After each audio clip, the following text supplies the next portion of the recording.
Well, I'm standing under Aronia melanocarpa. This is a Aronia berry bush. This is about as big as they get now, and it's now the first week of October. This is a fruit that's native to North America, and yet it was in Poland and Eastern Europe where it was developed as a commercial fruit. What's unique about this fruit is it's really quite extraordinary in its antioxidant content, which is the highest of any fruit native to North America. When you consider that blueberries and cranberries are native to North America, that's really an extraordinary statement. It's a very nutritious powerhouse, superfruit, and it's got anthocyanin and polyphenol levels that are just off the charts high, and also very high in minerals, flavonoids, vitamins. So it's an extraordinary fruit. Why isn't it more widely known? And it's very easy to grow.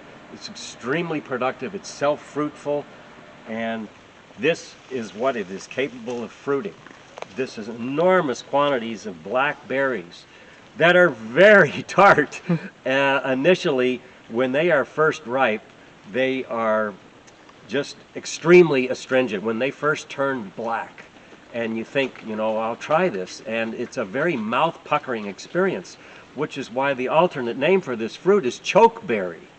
But if you let the fruit hang on, now this was ripe a month ago, but now it is the first week of October, and the fruit has lost its astringency. It's no longer this mouth-puckering experience when you bite into them, and they've gotten good, and they even get better. Exposing them, letting them hang on longer, they lose their astringency. They're a very persistent fruit.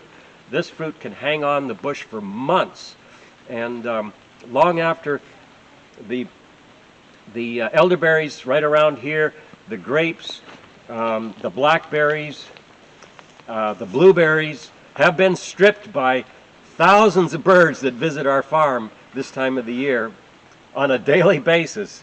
This persists, and it's the fruit is also very high in pectins, and the fruit is such a dark fruit that it's traditionally been used a lot in coloring other juices, for example, in adulterating wine, often surreptitiously to give it more color, and yet, if you sweeten the fruit, it's not a naturally very sweet fruit. Neither are cranberries.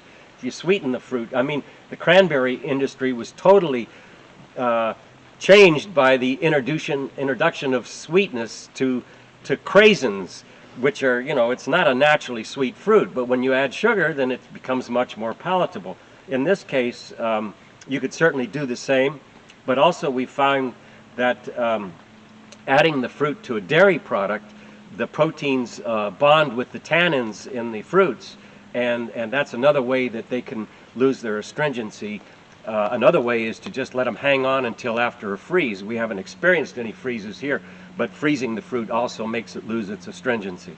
So, but if you were to make this into juice, for example, and sweeten it, you could pass it off as Concord grape juice. So there's a lot of potential for this fruit, and it's starting to be developed as a commercial fruit. It's very easy to grow organically, not a lot of pest problems. Technically, it's not a berry, but a plum, so it's actually related to cherries and apples, that sort of thing. And it's really an underappreciated fruit.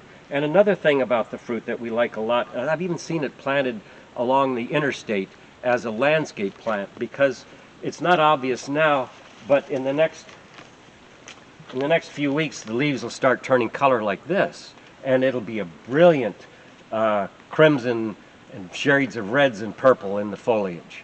So Aronia melanocarpa, Aronia berry, a wonderful underappreciated fruit.